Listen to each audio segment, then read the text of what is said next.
Do you wonder if others are dealing with the same project management challenges as you? Not sure where to turn for guidance and leadership? Office hours are in session as we discuss project management and PMOs with global leaders, hearing their story and learning their secrets to success.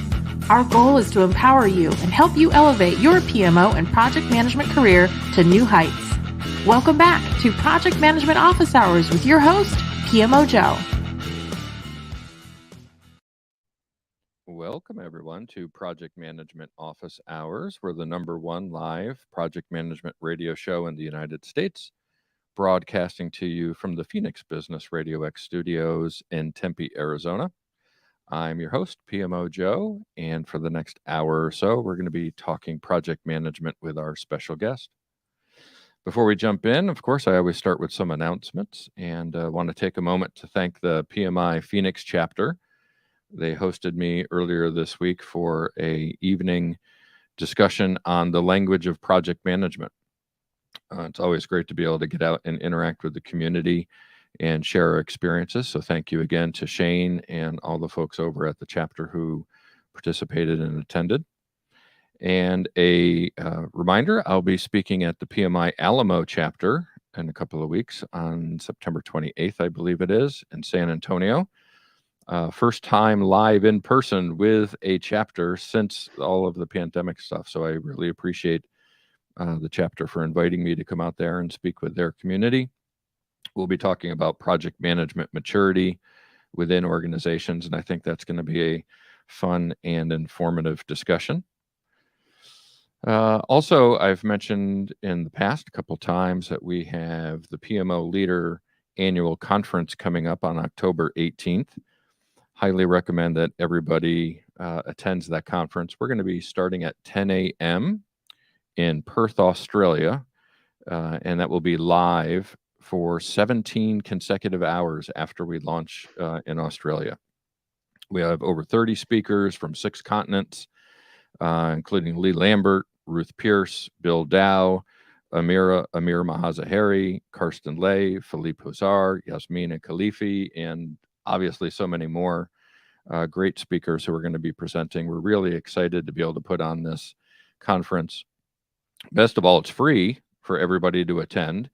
Thank you to our fantastic sponsors that we have supporting the event. Keyed In, Planisware, and BPM Vision are sponsoring for us. So again, it's free to attend. The link is on the bottom of the screen here for you to be able to join. Or you can just go out to the PMO Leader community, pmoleader.com, and you'll see on our homepage is a link to be able to register for that as well. Also, a reminder to everybody, you get a PDU for these shows. It has to be a self-reported PDU.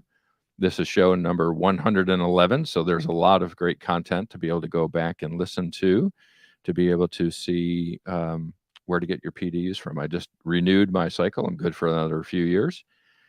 So I went through the process of being able to do my self-reported plus the different training and educational items that I participated over the past couple of years. A reminder to everybody that we are live. Let us know where you're joining from. We're on LinkedIn, YouTube, Facebook, and internet radio. So this is not a recorded session. What you see is what you get. This is what's really happening right now. And with that, I'd like to introduce our special guest that we have joining us today, Mayte Sivera. Welcome, Mayte. How are you today? Hey, Joe. Thank you for having me, and good morning or good afternoon, depending where you are. Thank you for having me here. No, it's my pleasure. And if you can just introduce yourself. I always, when people introduce me, I always feel it's awkward because it's a scripted introduction, right? It's crazy. So I always like to have the guests introduce themselves. That way you can personalize it. Tell us who you are and a little bit about you. So I'm Mayte. I'm originally from Spain. I moved to the United States about 7 years ago or so. So it's a very interesting journey. I'm a PMO director in a beauty company, and that's all. I do a lot of volunteer stuff. I am mom of 2 kids. One has 4 years old and one has 1 year old. And since I have the kids, it really changed how I view things projects, family, and all. That was a really change of mindset and how I work and how I do things. Well, thank you so much for joining us, and we connected um, for the PMO leader. We'll talk about that a little bit in the future, but you're one of our ambassador leaders for the Americas region. So thank you for your support of the community, and it's been instrumental in helping us to get where we are today. Yeah, I really cannot wait to join the event. I believe that I never seen an event that crossed three different time zones and with the level of engagement and the high level of keynotes and speakers that we will have. It's amazing to be part of the community. And also, I challenge all the people and I try to engage them during the event at least for a few hours because I believe that I never seen something like that. Have you ever attended to a conference that crossed three different time zones? That's amazing. No, I'm going to try to stay awake for the whole event. We're going to see how that Wow. goes. But it's so 10 a.m. in Perth, Australia will be 7 p.m. On the 17th. It'll actually be the day before here in Hmm. Phoenix.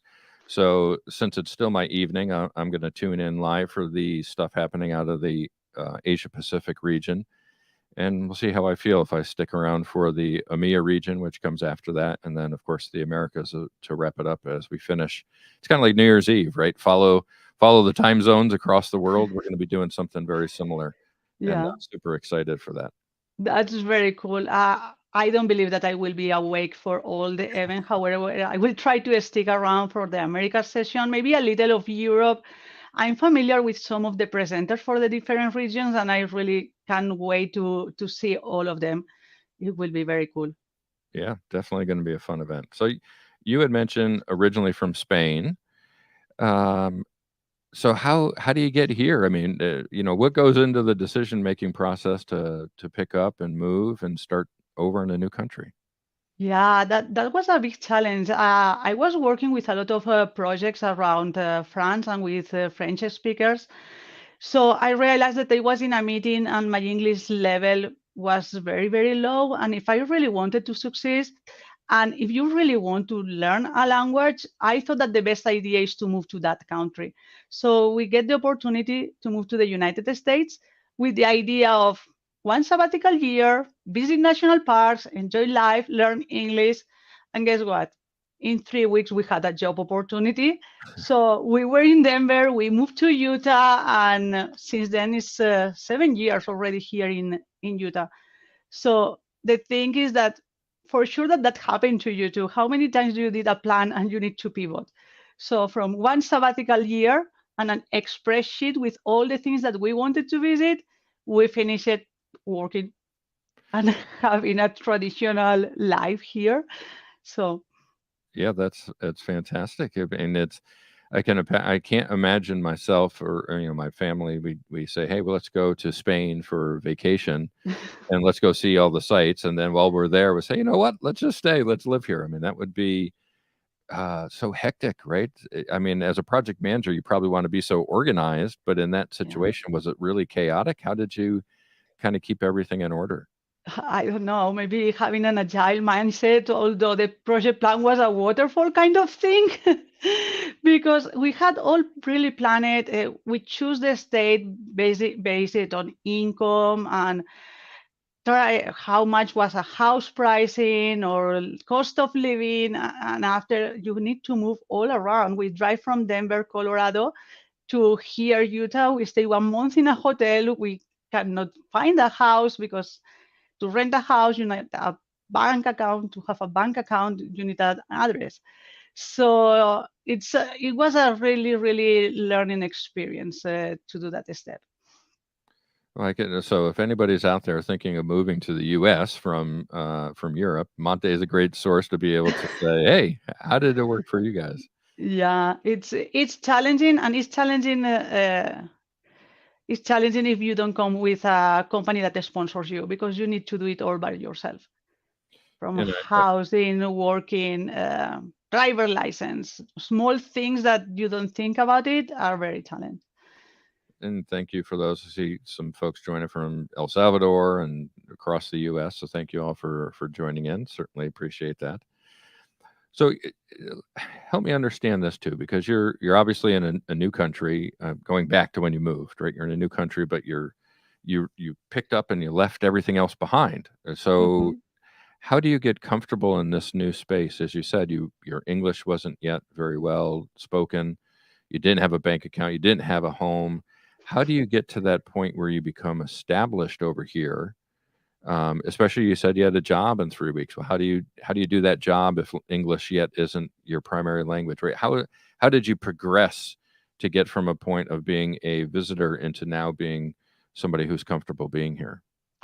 So for the job was easy. My headhunter that was giving me some job opportunities and side gigs in Europe had an opportunity here in Utah. So that was not the big part. The big part was the feeling of belonging, belonging to a community that don't have the same culture, that doesn't have the same kind of food, that you don't have in the supermarket in the same spot the same things. A Mhm. silly example, where do you have the eggs here in the United States for the people that is not here? Usually, like the dairy section, right? Cheeses and milks and eggs all kind of connected. Inside of a fridge. Yeah. Well, Yeah, yeah. fridge. Yeah. In Spain, we have it outside. Hmm. So you can wander hours in an American supermarket looking for eggs, and it's like, where are the eggs here? So something like that of silly can change all your view on how you do and perceive things. So what really helped me to start feeling this feeling of belonging was volunteer. What I did and what I try to do every time that I move to different countries or different regions in Spain is try to find a volunteer opportunity, something that fits with me, that help me to network, that help me to understand the culture of the place that I am living. So that's always something that I try to do, where I can help, what I can give back something to the community, and get this strategy piece or mindset like what I will win when I volunteer. I want to increase my neighbor. I want to learn more about Utah. I want to learn more about my public library or my neighborhood. So I try to always in my horrible and schedule agenda try to save a little of time to volunteer. So in this case, when I arrived to Utah, I start volunteering for TEDx Salt Lake City, a very diverse organization with amazing people. And I also start volunteering for the PMI chapter. So like that, I start knowing people, knowing professionals, network with professionals here in Utah from different sectors and different places. Yeah, that makes a lot of sense because you may not have the connections to be able to build through your neighbors or other Mm, professional areas. So go volunteer there. You immediately can learn, but you can also can contribute. So it's bi-directional. yeah. In TEDx Salt Lake City or Salt Lake, what I think everyone's familiar with TED, right? The TED Yeah. Talks and all that stuff. How is it different for a localized group like TEDx Salt Lake compared to just the big TED, right? How different is that? Big Tech give us the rules how to have at the event. We needed to have a licensee. So our licensee was Becky at that time, and she was amazing. She was an amazing leader that organized all the event and coordinate different volunteers to make sure that the event happened.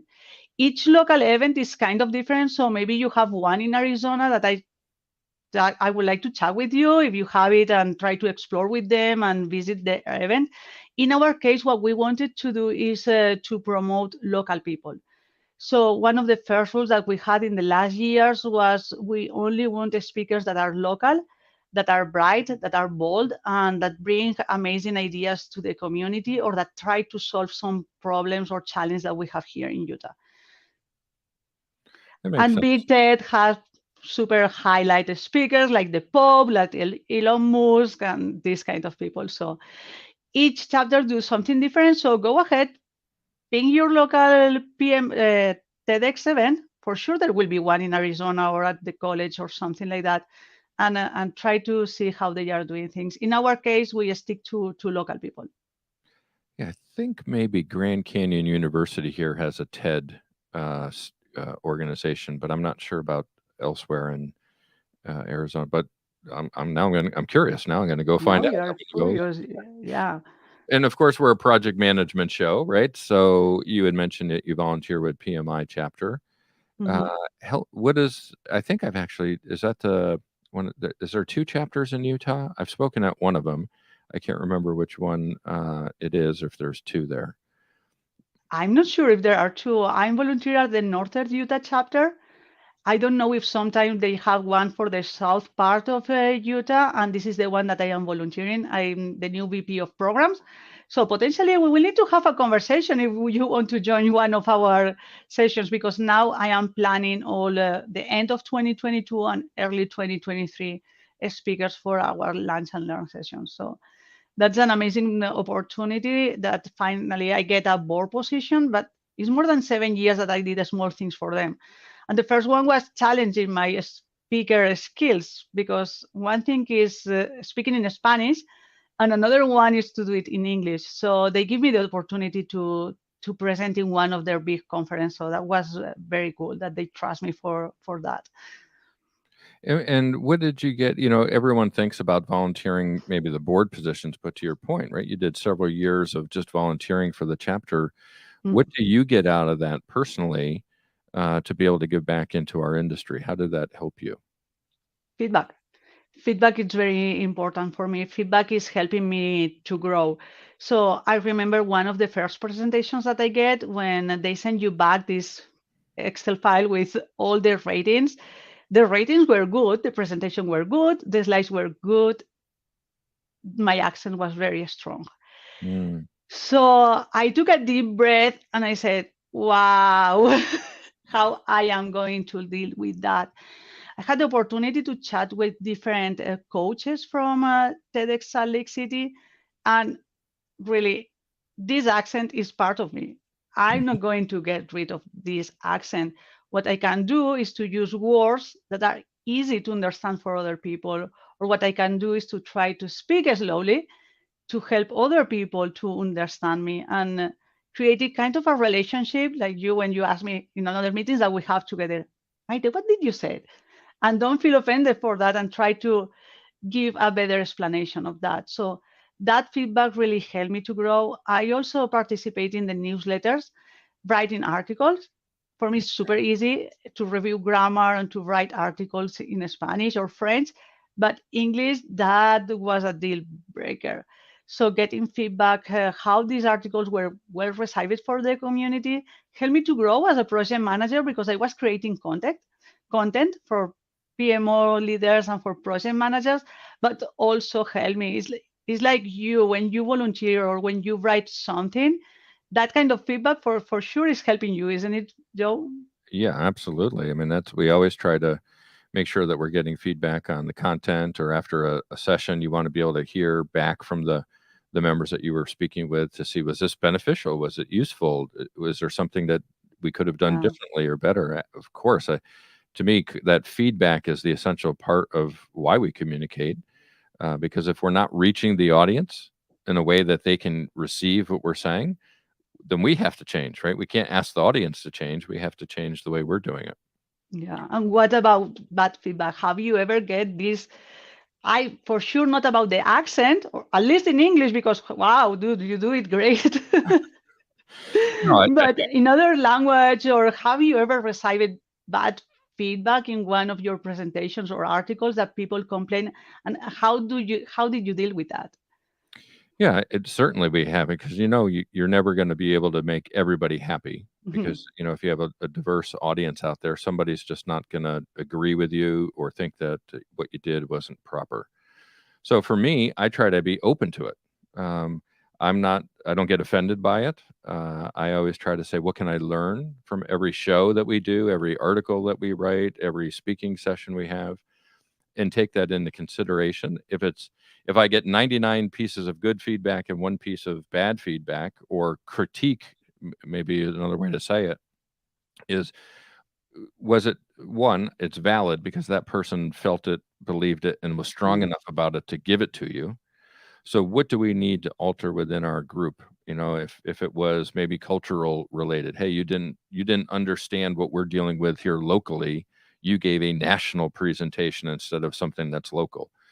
So I've received that early in my career, and now in every session, I try to make sure that I'm finding out something about that area, and I bring that into the discussion to make sure that they know that I care. I took enough time to learn about their community to make sure that that's important. So Yeah. I certainly have received it. Early in my career, I'd become angry and offended by it. Like, how could they think that about me? But now, as I have gotten a little bit more wise and older and more gray hair in my beard, now I welcome it. I want to know everybody that's not happy just as much as I want to know who was happy. Yeah. I remember that I was in a PMI conference and I met one of our common friends, Ruth, and she told me, why you are not speaking here? And I told her, I had very bad feedback in my last presentation about my accent, and I'm kind of scared. And she was the one that really challenged me and say, hey, Maite, try it. You need to do it. Look for help, or ask if you have some friends that are speaking coach, or how you can improve that. But don't feel offended for this feedback. Learn from it, and that really helped me a lot. This kind of conference, like the PMO conference that you have, the one that we are doing now, or big PMI or a small chapter conference, it's a great source to network and ask other experts how I can improve. If that's my goal and I want to be here, how I can do better. Yeah, and I think there's another piece that sometimes people don't think about, like with an accent. What comes with that accent isn't just the sounds that you're making, it's the history and all the experiences that you had in a region that's different than where I come from that I can learn Yeah. from. So I may have to concentrate a little bit more if I'm trying to listen to an accent that may not be familiar to me. But I want to know, what was it like in your region? What were the challenges that you had? What was your life like? What is your culture like? To me, I gravitate towards people who have a different accent than me because I know that's a learning opportunity. So Yeah. when work with people like you, or we had one person on here from El Salvador, right? And I know I'm going to get a different cultural experience, and that's more rich for me. Yeah, that's very enriching, and I really appreciate all the people that do that or stop me. I'm very passionate, and in my presentations, if you are in one of my conference, you will see that I look like a Speedy Gonzalez. It's all about the speed, and I really try to stop myself to make it easy to the people and transmit this passion that I have about project management and program management. So, being from another country, I think it makes sense to ask, how is project management different here in the States compared to projects that you might have been running while you were in Spain or any other country? I believe that all are the same. All the projects had the same challenge with budgets, with the schedule, and all of that. What it changes people, and how do you manage people in different cultures? Something that happened to me, and it's kind of a funny story. My first project here in Utah, I was used to launch projects in manufacturing plants that we stopped. We completely stopped working or the lines during the weekend. And we have the technology people and other leaders coming to work during the weekend to ramp up production or ramp up whatever project. And we do that on Sundays. So I arrived here to Utah. I didn't know about the culture here. And I said, okay, so the perfect plan, I came with my old plan from Europe. We Mhm. stop manufacturing Friday. We do that Saturday and Sunday, all hands on deck. We are going to work and we are going to make it. You cannot imagine, Joe, the face of the people in my audience. I have more than 35 stakeholders in a room, from the plant director to the line worker, looking at me like, Sunday? We don't work, no, that's not. And someone took me apart, showed me a little about the culture, what's going on here in Utah, why we need to respect different people, and we adapt the plan. So that's the thing. And you mentioned to that before, when you are going to another state or another culture, you need to learn first how these people think, what these people believe, how they work in order to be successful in your projects. I always say the same. It's not projects or programs. The P is from people. If you learn about the people, if you engage that group of people or your stakeholders, the project is easy to be successful. Always challenge, schedule, budget. that's the same in all pieces. But what it works in one culture, potentially it will not work in another. Which makes sense. And, obviously I think about that from the perspective of different states here in the US, even Mm. within different, here in Arizona, within different parts of Arizona, we get some cultural differences we have to be aware of. Um, and you mentioned a little bit of in Spain how you would do that job on the weekend, and that was just everybody did it that way. Yeah. What are some of the other maybe European or certainly Spanish or different encounters that you had run into projects or even PMI chapter differences, anything? Because what happens, right, is what I find as isolated as we are in the United States, thinking, hey, we're this great country, we miss out on some of the historical perspective that other countries in Europe and around the world have that's more deep and rich than we have here. So we're not inquisitive to know what it's like there, right? And I think we can learn from people in those experiences. So this is where I'm trying to tap into what are some other things that you can bring to us from your experiences in Europe? I for as I mentioned before, Joe, I really believe that it's to know where you are going and try to adapt to them. For example, another funny experience that I had in France, my first meetings, people look at me like I was a monster or something like that. And I was like, what's going on here? So creating some kind of trust relationship with some of your stakeholders help you. And I ask, why people don't come to me when they have an issue? And they told me that I scared the people. Hmm. And my surprise face was like, why I am scaring the people? They told me, you talk too loud and you move a lot your hands. It looks like you are always angry. Mm. And I was like, really? That's how I talk in Spain. I'm, as I mentioned before, super fast, a lot of movements. So what I learned from that is that it's not only your voice tone or your presence, it's also your hands movement. When you work in Asia, you don't point with a finger. You when you say go from here or from there, you put all your hand. So whatever a small cultural difference related voice tone, hand gestures, you can learn before going to another market or another country to make an implementation. That will be very helpful for you. Oh, that's Or, great insight. I would never would think about that, especially the Asia part of the way you point, because it's just common nature for us to be able to point the way we do, and that yeah, with may a not be. finger. Yeah, Yeah. that's very, very disrespectful. Also, if you are traveling with your manager will, in some countries, your manager always should speak before you and give you the turn to speak. While in Europe or at least in Spain, all of us talk at the same time and try to figure it out at the same time. Doesn't matter where you sit on the table or what is your title or who is your manager. In some cultures, for example, that it's very important that you sit in some place on the table and your manager will speak before you. Very interesting. I mean, this is great. I love this sort of insight. And again, when we have the PMO leader, we're a global community, Mhm. and we talk to people from around the world. And again, the conference will be presenting from around the world.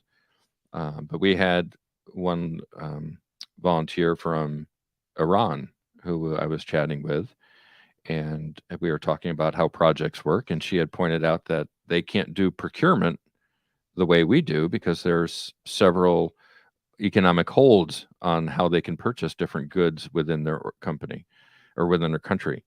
And for us, we would never think about that, right? It's Mhm. just you can go buy whatever you need to buy whenever you want it. But That's in true. other countries around the world, procurement's just different. Mm. And being aware of that, I think, is important for us to recognize that while we speak a universal project management language, there are unique qualities to our region and our cultures that we have to be aware of. So certainly thank you for sharing some of those experiences that you've had. I think that's insightful and beneficial for all of us. Yeah, I recommend you if you need to manage a project in another country, try to look for their local chapter or try to network before traveling there with other project managers. And the PMO leader community is a good place to start networking. And if, for example, now I made a lot of friends from other countries, and I for sure I will ask them, hey, I have a business travel in India. how I should dress. Mm. It's not the same how I dress here in the United States, how if I should dress potentially in a formal meeting in India or Southeast Asia or whatever other region. So let's take that opportunity, Joe. Both of us are engaging and are meeting a lot of new people around the world. So if we need to travel there, why not to ping them and ask for advice? Hey, I like the idea. I think we should travel there. Let's make that happen. So, we've also, we talked about coming out of the pandemic. I mentioned I'm going to have my first in-person session coming up in a couple of years. You're now a PMO director, so you're working within an organization. Being remote versus being in the office, how have you dealt with that, and how has that changed the way you do project management? At the beginning was very challenging. I have to recognize that it was very challenging for me, not for the tools, because our company gave us the tools, but how we engage the people. Projects are people. We need to build this trust. We need to keep daily contact sometimes with some people that needs more support or has more communications needs than others. So for me, it was very challenging to find this sweet spot between don't bother too much the people, but knowing that they are okay and they don't need me. So that period of adaptation was hard. Now I'm really happy to work from home, and basically because I have a long commute, I try to go to the office, but I realize that I am more productive at home because I don't have distractions. However, what it works for me potentially doesn't work for another team member. So I really like these companies that are following a hybrid approach and allow the managers to chat with the employees and find the sweet spot or the best solution between employees and people. So are you working from home? Do you get bored at home? Because that's something that I heard a lot. How you don't get bored to be in your office, in the basement, or in the kitchen, that I have still team members that work in the kitchen. Did you deal with that, Joe? Yeah, I certainly, I think all of us do, because you're not around people, right? So you're not getting that excitement. So for me, I try like within every 2 hours to get up and go outside to change what I see, Hmm. so that it's a different view. And of course, while you're outside, you're going to hear different sounds, and your pets are out there barking at different things, or you may see delivery people that are bringing packages, or your neighbors and their children walking around. So for me, one of the tips I've done is to purposely and intentionally get up and move, so that I'm not just stuck sitting at my desk, because to your point, there's no distractions. No one's coming to speak to me. I'm not engaged. So I have to put into my schedule the ability to go do that. And now that's become normal, right? That's now my new normal. So if I had to work into an office again, I think it'd be a little bit strange to try to integrate back into an office setting. How about you? Yeah. What are you doing for that? What I did too, because it's almost more than 2 years already. Oh my gosh, time flies. What Yeah. I did is I every 6 months I change my office. So if now I have the table looking at the window, in the next 6 months I change the table. Like that, I don't get bored to be always in the same place. And like you, I set an alarm, and when I have work that is more reading emails or supporting people. Sometimes I take some calls walking around the backyard. Other times I answer some emails from the living room. But my number one rule is I'm at home, but I am working. I'm not doing housework like dishwashers or laundries during my schedule for working. That's something that it was clear from the beginning in my family. Once I finish work, yes, I'm a mom. I make dinner, I make lunches. So what I do, I prepare my snacks on beforehand. I prepare my lunch on beforehand, and I work. I work here. I work on the deck. I work in the backyard. And when I need to focus, I really close the door. I put the camera for some important meetings like VP levels or higher, like that I'm focusing, concentrated, and they don't hurt the Amazon driver or the ice cream truck walking around. So, The other thing I do that, at first I didn't get the desk this way, but I have an uplift desk, so it uh, raises. So I'll take time during the day where I'm sitting and then standing. And just that small thing, I never really thought about it before until you were talking about it. It changes my perspective on being in that office. It gives me a different view. It makes me think differently. Um, so I think that's another way to keep it, kind of changing Yeah. for me where I don't get bored. Yeah, I have one of those too, but think about that. We are privileged to have one of those. Not Certainly. all the people in our company or other friends that I have can afford one of those.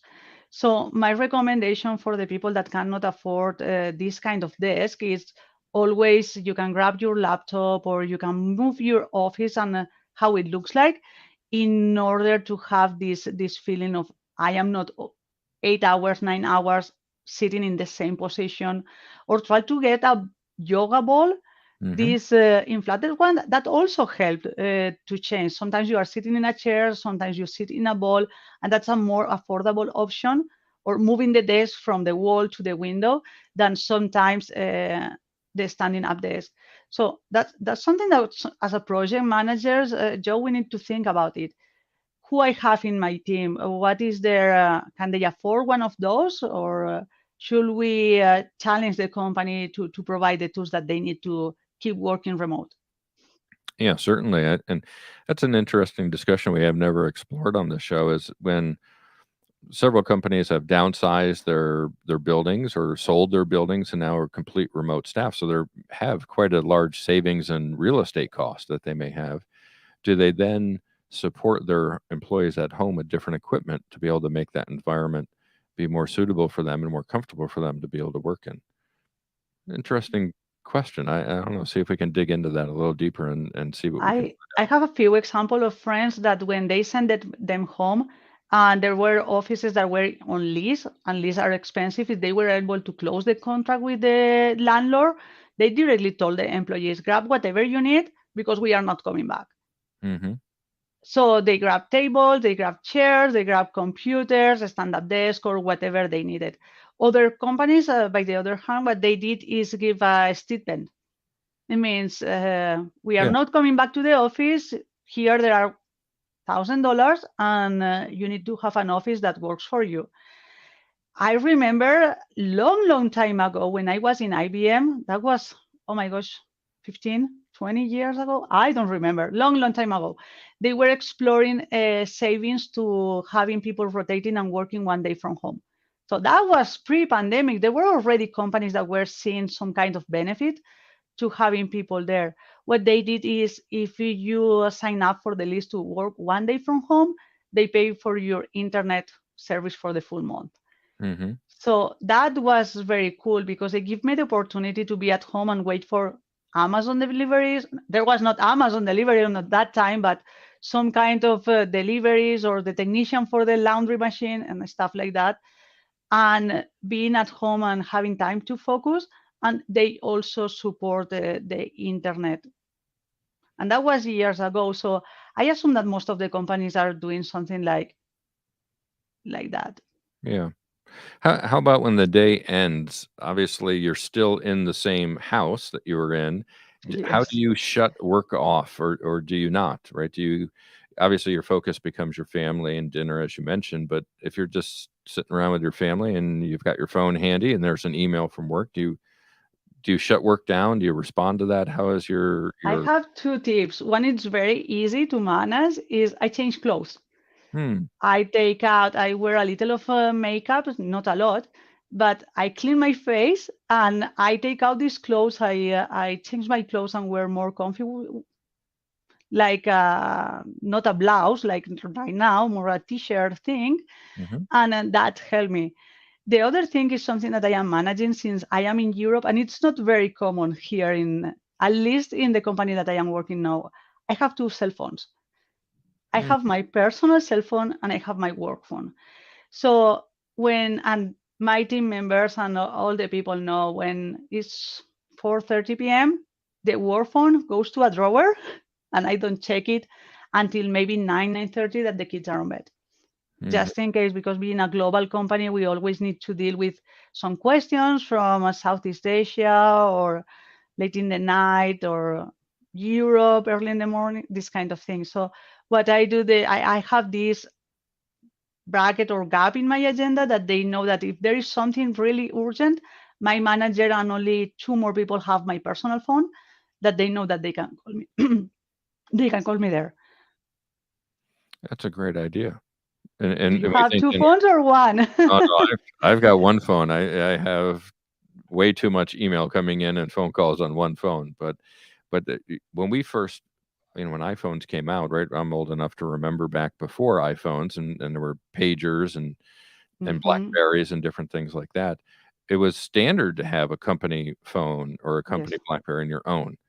But then organizations shifted to you can actually have your company information on your personal phone.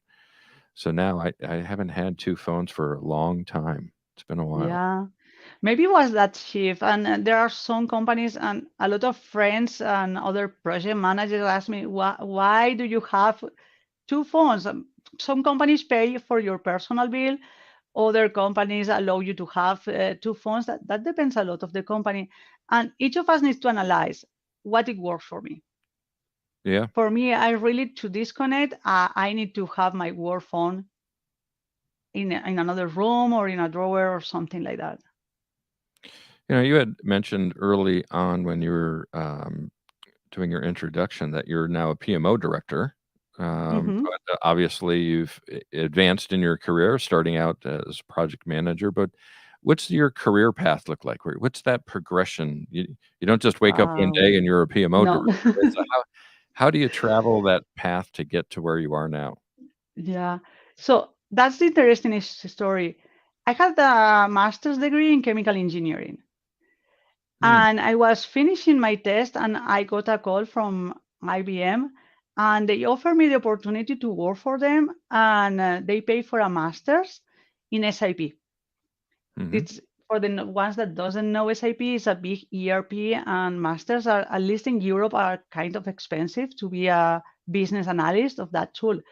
So I said, wow, that's technology. We are moving to a technology direction. And I had some self doubts, and I said, let's try it. It means it was a try, it was a big company, non related with my 6 years of pain to get my master's degree in college. But I try it and I try it, and I really like it. I fall in love of SAP, technology world, and being a business analyst. For that, I was doing BA work, and someday there was a challenge that we didn't have a project manager. So I took the role. I was an unofficial project manager. So I started doing project management, and after 3 years being an unofficial project manager, I get the certification. I get my PMP. I start digging more. From managing projects, I always was looking what is my next step, what I want to do next. So there are people that went from program and portfolio management. When I did, after 15, 16 years leading technology projects, I had the opportunity to lead a non-technology project that was more global. And instead of moving forward dealing with programs in technology, I said, I want to learn more about that. So some careers are not linear, like mine. In my case, I moved to product development, beauty products, product development. I learned about that. I learned from a strategic and how to deal with a strategic high critical projects in the company. And from there, I get my role as a PMO director. I had knowledge from different ways of manage projects, different kind of teams, different kind of projects. So that's what helped me to grow as a PMO director. What do you think's been the biggest challenge for you making that leap from delivering on a project to now being responsible for the portfolio of projects and the team of project managers? A lot of people who listen, right? The majority of people in our industry are project managers, right? 'Cause there's always going to be a one-to-many relationship from director to their Mhm. team. So what's been the biggest challenge for you that others can hear about and say, hey, maybe I can work on something to prepare me for what's going to come as a director in the future? It's the mindset to doing something, to leading people to do it. So that happens to me the same when I was in technology. It was very easy for me to be a BA and put my hands in the system. When you are a project manager, you don't have access to the system. Mm-hmm. And you need to respect other people's decisions, and you need to empower them to take the correct decisions. So something similar when you are a PMO director or a program or portfolio manager. How do you empower the people to do the correct job when sometimes you are not the owner of the project, you are not the project manager of the program or portfolio, and that directly impacts you. So creating a trust relationship and trying to change the mindset from doer to a leader is not kind of easy. Yeah, and I would imagine maybe a couple of lessons learned along the way as you were making that transition of how to interact with other company leaders, because now Mm, your conversations are at a leadership level, more strategic in nature as opposed at a tactical point. yeah. How did you have any training leading up to that, or did you learn more from just the experience itself? Both of them and also volunteer help me. Hmm. So I'm going to fit a milestone. It will be 5 years in the same company. And the first 2, 3 years, every time that I crossed my path with someone that was VP of above, and my office, my desk was in a sixth floor, I took the stairs Hmm. because I couldn't handle someone asked me, "How are you doing? How is your project doing?" And I took the stairs, 6 floors. Wow. That's easy to say, but not easy to do it. Yeah. So what I did is start challenging myself and try to network and try to catch up with people at TEDx event that helped me to practice my elevator pitch. How do you deal with these kind of people? How you adapt your communication style from from a warehouse manager, from a line worker to a VP? Sometimes you cannot experiment that kind of things at work. So I took some volunteers opportunities to experiment that, learn about how I am doing and improve it. Now I am not taking the elevator and sometimes I'm in the same room that they are. So experiment, improve, sometimes will fail. And it's like I still freeze sometimes when the CEO asks me something, it's like, but still try to challenge myself and practice these kind of conversations help me. And sometimes practicing outside work is easy than doing this kind of pivot testing in your day-to-day activities. Yeah, and you had mentioned, you know, trying to improve yourself and certifications earlier you had talked about, and as a PMO director, we think more traditional project management, but are is how is Agile played into your team and how you deliver your work?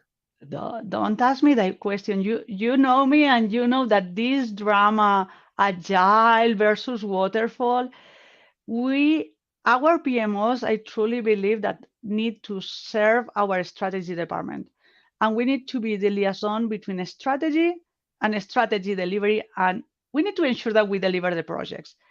If we have teams and we have our technology teams that are 100% agile, we need to understand them and we need to adapt our programs and portfolios to them. And if you are working in cross-functional developments where you have people that it's agile and people that their way to manage the projects are more traditional, you need to find the spot where all the people work together to deliver the project. Yeah, we need to have an agile mindset, but having a Kanban or a board full of sticky notes doesn't work for all the people. Yeah, I had posted a message out on LinkedIn a couple weeks ago about how did they build the Great Pyramids without waterfall or agile? Remember that post I told you that looks like an article. How that post finished? It means did you have a lot of engagements, Oh yeah, answers? I think we're closing in on like 9,000 Wow. right now. It's because there's some people who are so passionate about one or the other. Yes. There's some that didn't really understand that I was saying that kind of tongue in cheek, Hmm. as a comment more to spur discussion, and then there were others who got it, right? And, you know, they were Yes. telling me a joke back. Um, but that's the point. We get so caught up in these labels Mm. that, you know, our industry, our profession's been around for only about 50 years as a formal profession. So how did people do all this stuff before PMI existed, before the Agile Manifesto happened? Yeah. before Royce wrote the paper on waterfall, although it wasn't directly about waterfall. Uh, Hmm. so how did we do all this before then? I mean, people have been delivering projects since man's been around, and if we get caught up into one or the other, I am in your boat. Just as you said, I believe what you're saying. It's about delivering the work that solves the strategic challenge that we're confronted Hmm. with. Who Yeah. cares which way we do that? That's my thing. And related to the pyramids, I believe on people and trust and someone that leads the team to do that in a proper way. And each time had the proper way because I believe that my parents didn't manage their teams as we are doing right now. Now we are more empathic that maybe years ago with our people and our teams. Yeah. Yeah, I also posted out there about the Great Wall of China. It took 2,300 years to build the Great Wall of China. How big do you think that project plan would have been? No. Right? Microsoft project wouldn't have been able to hold all the lines of that plan. No, there are no system around that can handle that. Have you ever been there? I have not. I'd Oh, love to. I recommend you to go, but don't go to the touristy park. Go to one of the pieces that are not full of touristy people. And for sure, you will have some project manager or someone that you know from this upcoming conference that you can ping and say, hey, bring me to some nice place that we can work around only a handful people. Yeah, that would be an amazing experience. Hmm. But that's what we have to, and I'm not trying to discount Agile or No, Waterfall or me Kanban or any of neither. the other systems. I think they're important to understand them, but they're not as important as the outcome we're trying to achieve, Yeah. And right? it's the same if I lead projects in manufacturing plants and we were lean manufacturing and it worked for them. But if you are working in a project that you need to coordinate manufacturing, production, technology, regulatory, legal, each team have different needs. And we always talk about communications needs. Each person has a communication needs, and that's in all papers, all books, and a lot of webinars about communication needs. But also different teams maybe need different frameworks or different methodologies to ensure that they deliver properly what the strategy team or the management is asking for. Yeah, and that's a good point. Of this is why I really like the new PMBOK that came out, right? Because it talks about the principles of project management more than and we're not really the process groups, Mm, the knowledge areas within project management, because it's this shift to understanding concepts and principles of outcomes and how we're trying to achieve that I think will elevate our profession to get us better because we'll get out of this debate, agile versus mm. waterfall. Who cares Yeah, about that debate? Did yeah. you achieve what you're trying to achieve? That's what counts. Yeah, that's what counts. And last month, I get a Scrum at Scale certification and a product owner certification. And I posted in my LinkedIn, hey, I have this badge. And people reach me out in private message. You're a PMO director. Why you are getting a certification? It's like, I need to talk the same language. I need to have all of that in my toolkit. That makes me better. That makes me a better leader. That makes me a better PMO director if I understand and follow the talks that others are having. Well, and you'll have a different set of tools to be able to Hmm. use on your projects to ensure that your organization's getting the best delivery possible, Yeah, right? Understanding all those techniques. that's our goal. Well, listen, I say this every show, and I'll say it again today. We're almost up with time, right? These Wow, time conversations go by. flies. Yes, they go by so fast. So I certainly want to thank you for coming on the show today and sharing your story. Is there anything that we didn't get to that you want to mention, or how can people get in touch with you? What's the best way No, to stay people can plugged in? find me in the LinkedIn. I'll also be in Vegas in the next PMI conference. Are you coming, Joe? I will be there. I'm looking forward to Oh, meeting all these people. Over the past few years, I haven't been able to meet in person. that's very cool. We had a lot of conversations via Zoom and other tools, and I'm so happy to finally see you face to face. So I will be there.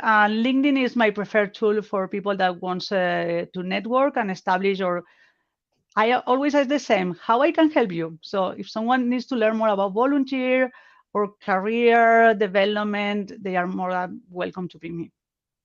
And also, if you're interested in supporting directly as a volunteer the PMO leader community, right? We are always looking for different ambassadors or volunteers within the Americas region where you're currently the leader. I think we've got an upcoming change, but you're going to stay Yeah. plugged in as someone helping the community. So certainly reach out and connect with you about that as well.